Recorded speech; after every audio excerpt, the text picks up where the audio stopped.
Di tengah hiruk-pikuk Jakarta yang tak pernah tidur, Aisyah berdiri di balkon apartemennya, tangannya gemetar memegang surat yang baru saja dia temukan di laci meja kerja kekasihnya. Surat itu dari keluarga Nadia, penuh tuntutan agar Nadia segera menikah dengan seorang pria pilihan mereka, atau mereka akan memutuskan hubungan selamanya.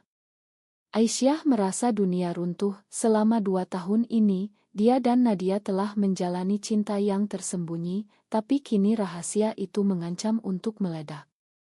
Aisyah menarik napas dalam-dalam, mencoba menenangkan detak jantungnya yang berdegup kencang. Dia adalah seorang desainer grafis berusia 27 tahun, berasal dari keluarga sederhana di Bandung yang selalu menekankan nilai-nilai tradisional. Sejak kecil, Aisyah tahu dia berbeda, ketertarikannya pada perempuan membuatnya merasa terasing di lingkungan yang penuh prasangka. Tapi ketika bertemu Nadia di sebuah acara seni 3 tahun lalu, semuanya berubah. Nadia, seorang guru sekolah dasar berusia 20 genep tahun dengan senyum yang bisa menerangi ruangan, menjadi cahaya dalam kegelapan Aisyah. Malam itu, Aisyah memutuskan untuk menghadapi Nadia langsung. Dia naik taksi menuju rumah Nadia di pinggiran Jakarta, hati dipenuhi campuran amarah dan ketakutan. Saat tiba, Nadia membuka pintu dengan wajah pucat, seolah sudah tahu apa yang akan datang. "Ais, masuk dulu," kata Nadia pelan, suaranya bergetar. Mereka duduk di ruang tamu kecil yang penuh buku-buku pendidikan, dan Aisyah langsung mengeluarkan surat itu. "Apa ini artinya, Nad? Kamu akan menikah dengan orang itu?" tanya Aisyah, suaranya naik nada. Nadia menunduk, air mata mulai mengalir. "Aku nggak punya pilihan, Ais. Keluargaku. Mereka bilang kalau aku nggak nurut, aku akan diusir. Aku masih punya adik-adik yang bergantung padaku." Jawaban itu seperti pisau yang menusuk hati Aisyah. Dia tahu betapa ketatnya keluarga Nadia, yang berasal dari komunitas konservasi di Jawa Tengah. Ayah Nadia adalah seorang ulama terkenal di desanya, dan nama baik keluarga adalah segalanya. Debat sengit pun meledak.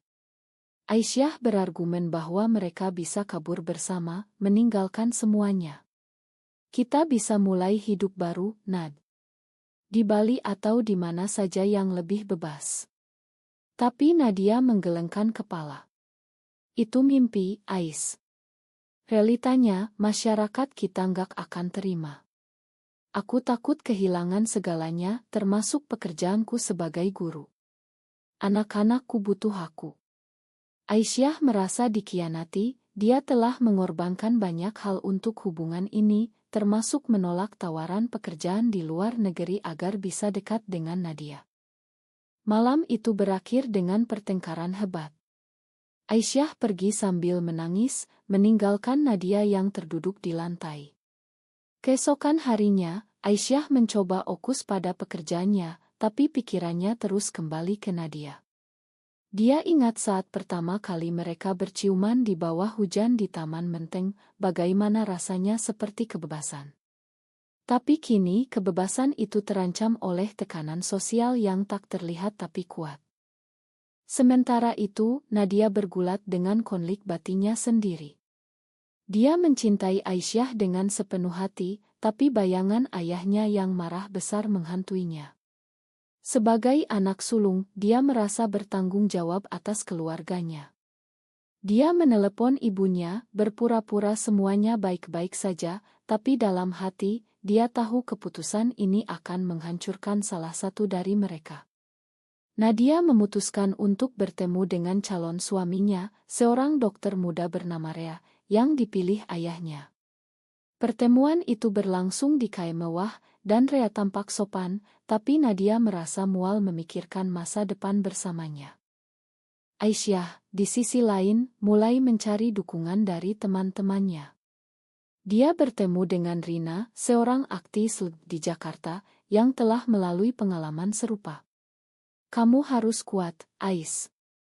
Banyak dari kita yang harus memilih antara cinta dan keluarga," kata Rina. Saran itu membuat Aisyah berpikir ulang, apakah dia siap kehilangan Nadia selamanya. Malam itu, dia mengirim pesan ke Nadia, kita perlu bicara lagi. Aku nggak bisa lepasin kamu begitu saja. Pertemuan kedua mereka berlangsung di sebuah taman kecil dekat rumah Nadia. Udara malam Jakarta yang lembab menambah ketegangan. Nadia datang dengan mata bengkak, dan mereka duduk di bangku kayu. Aku sudah ketemu Rea, kata Nadia.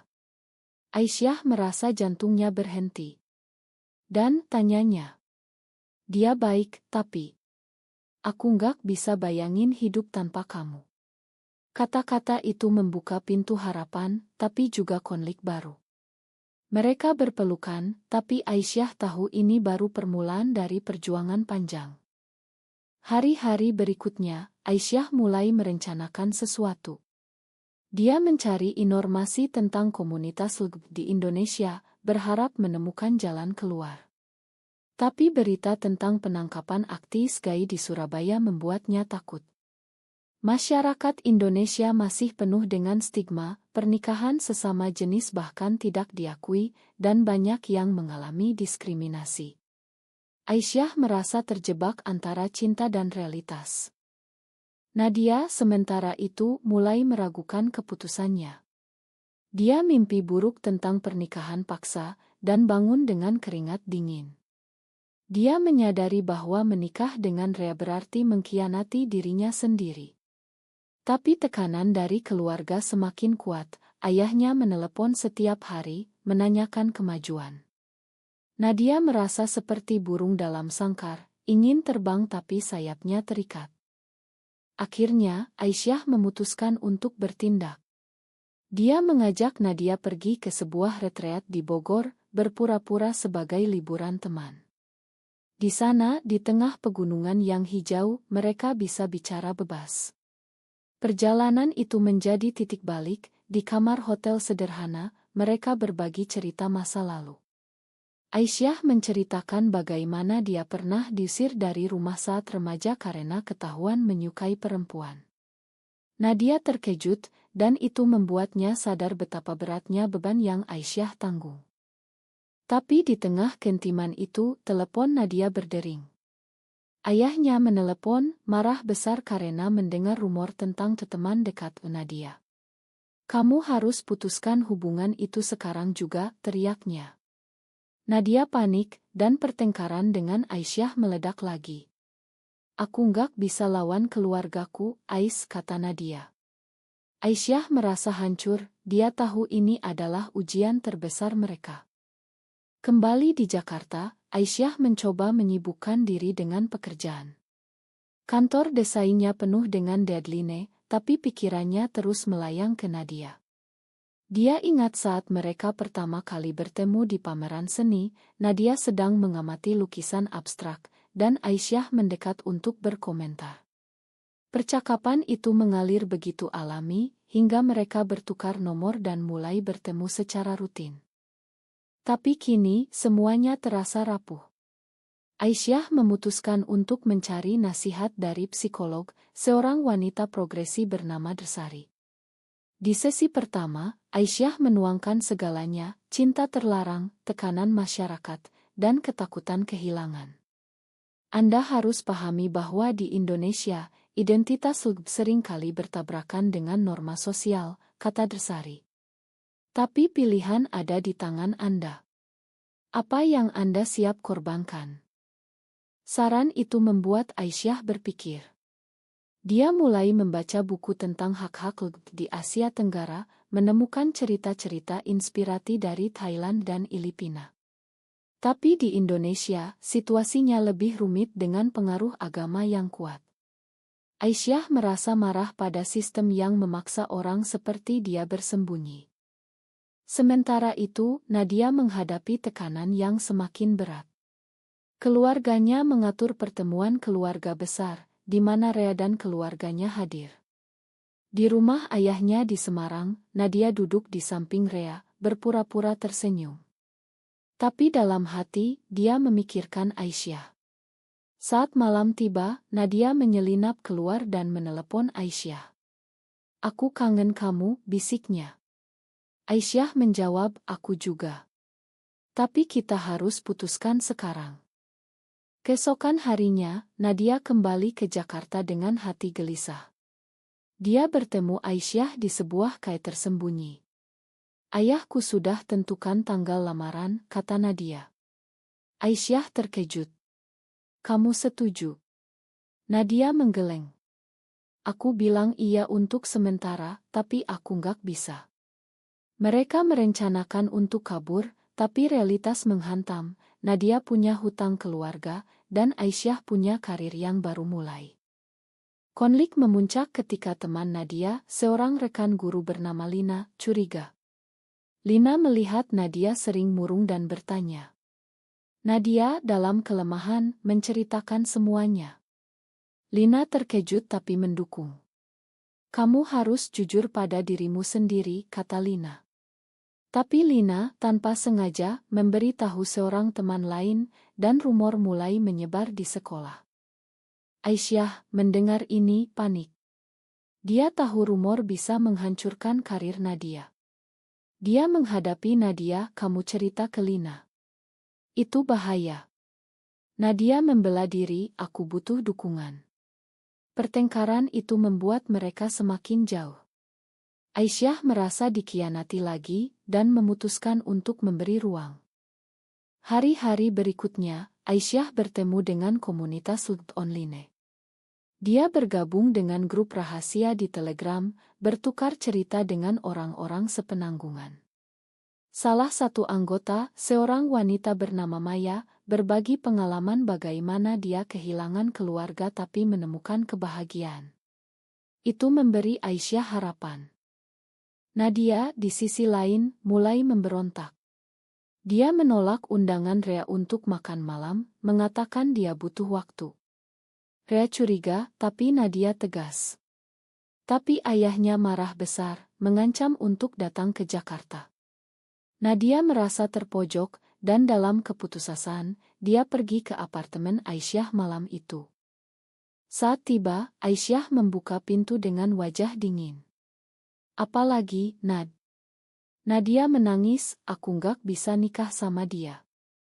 Aku pilih kamu. Mereka berpelukan, tapi Aisyah tahu ini bukan akhir. Mereka harus hadapi konsekuensi. Keesokan paginya, ayah Nadia datang ke Jakarta tanpa pemberitahuan. Dia menunggu di sekolah Nadia, dan konfrontasi meledak. Kamu punya hubungan terlarang dengan perempuan itu, teriak ayahnya di depan rekan-rekan. Nadia terdiam, air mata mengalir. Rumor telah sampai ke telinganya melalui jaringan keluarga. Aisyah mendengar berita, buru-buru ke sekolah. Dia melihat Nadia diusir oleh ayahnya, dan hati Aisyah hancur. Dia mendekat, tapi ayah Nadia memelototinya. Jauhi anakku, kata pria itu. Aisyah mundur, tapi Nadia berbisik, aku akan hubungi kamu. Malam itu, Nadia dikurung di rumah ayahnya yang sementara di Jakarta. Dia merasa seperti tahanan, tapi tekadnya tumbuh. Dia menyadari bahwa menikah dengan Rea berarti hidup bohong seumur hidup. Tapi kehilangan keluarga juga menyakitkan. Aisyah, sendirian di apartemen, menangis. Dia ingat masa kecilnya ketika ibunya menemukan diarinya dan memukulnya. Itu membuatnya kuat, tapi juga trauma. Dia memutuskan untuk bertarung demi Nadia. Pertemuan rahasia itu berlangsung di sebuah ila kecil di puncak, di mana Aisyah menyewa untuk akhir pekan. Nadia berhasil kabur dari pengawasan ayahnya dengan bantuan Lina. Saat mereka bertemu, pelukan mereka penuh emosi. Aku takut, Ais, kata Nadia. Aisyah membalas, kita hadapi bersama. Di ila itu mereka bicara panjang lebar. Aisyah menceritakan rencananya pindah ke Yogyakarta, di mana komunitas lebih terbuka. Aku bisa cari kerja baru, kamu juga. Kita mulai dari nol. Nadia ragu, tapi adik-adikku. Mereka butuh biaya sekolah. Aisyah menawarkan untuk bantu, tapi Nadia tahu itu tidak mudah. Malam itu mereka tidur berdampingan, tapi pikiran Nadia bergolak. Dia mimpi tentang ayahnya yang sakit hati, dan bangun dengan tangis. Aisyah menghibur, tapi ketegangan meningkat ketika telepon Nadia berdering terus-menerus dari keluarga. Keesokan harinya, mereka kembali ke Jakarta. Tapi ayah Nadia telah melaporkan Nadia hilang ke polisi, meski Nadia dewasa. Itu taktik untuk menekan. Nadia panik dan memutuskan untuk pulang. Aku harus jelaskan, katanya. Aisyah marah, itu jebakan. Konfrontasi di rumah ayah Nadia berlangsung dramatis. Ayahnya, ditemani saudara-saudaranya, menuduh Aisyah merusak Nadia. Kamu pengaruh buruk.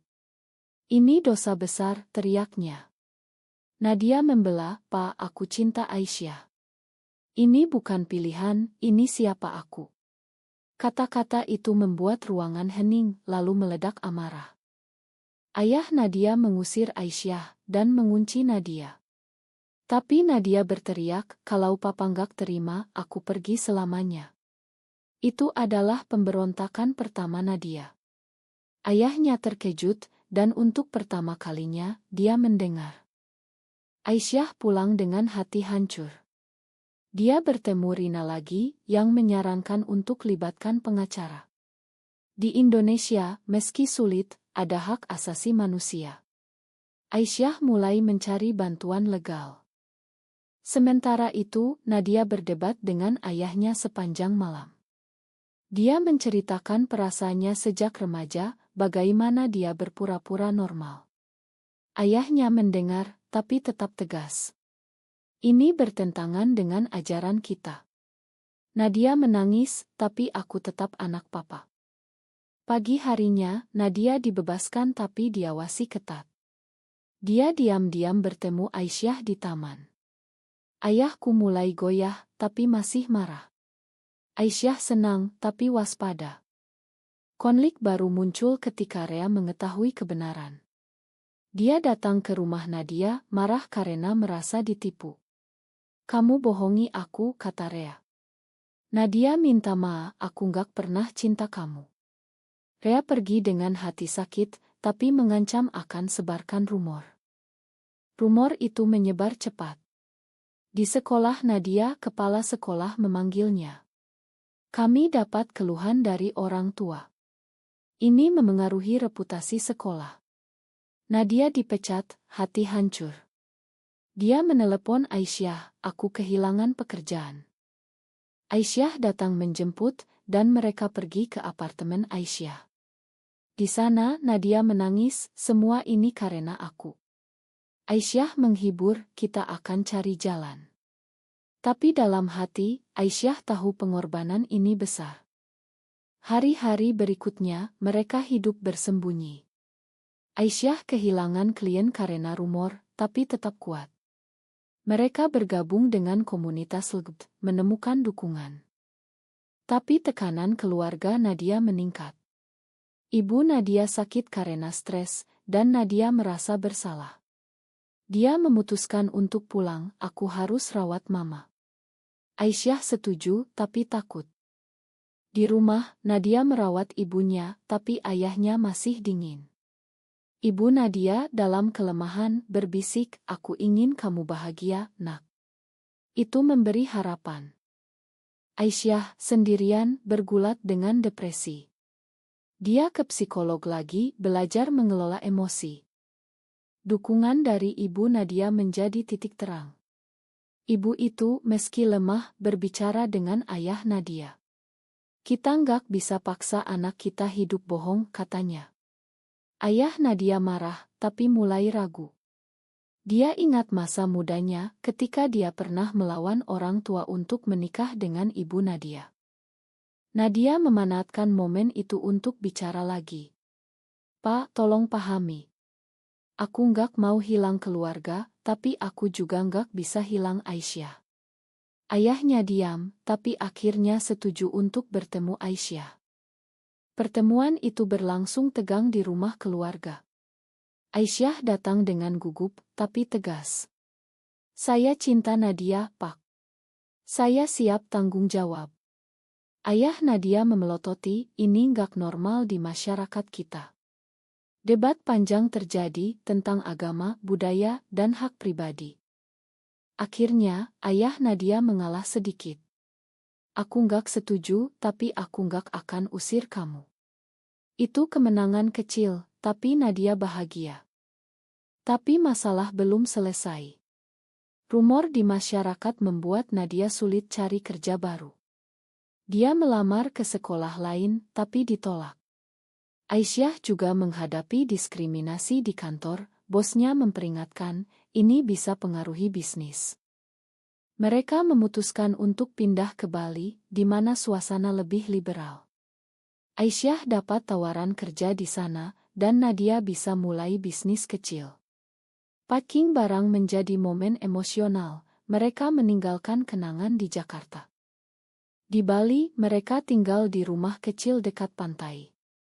Hidup baru dimulai, tapi tantangan datang. Tetangga curiga, dan ada insiden kecil ketika seseorang mengatai mereka. Nadia merasa takut, tapi Aisyah kuat. Kita lawan bersama. Nadia mulai bisnis online mengajar, dan sukses perlahan.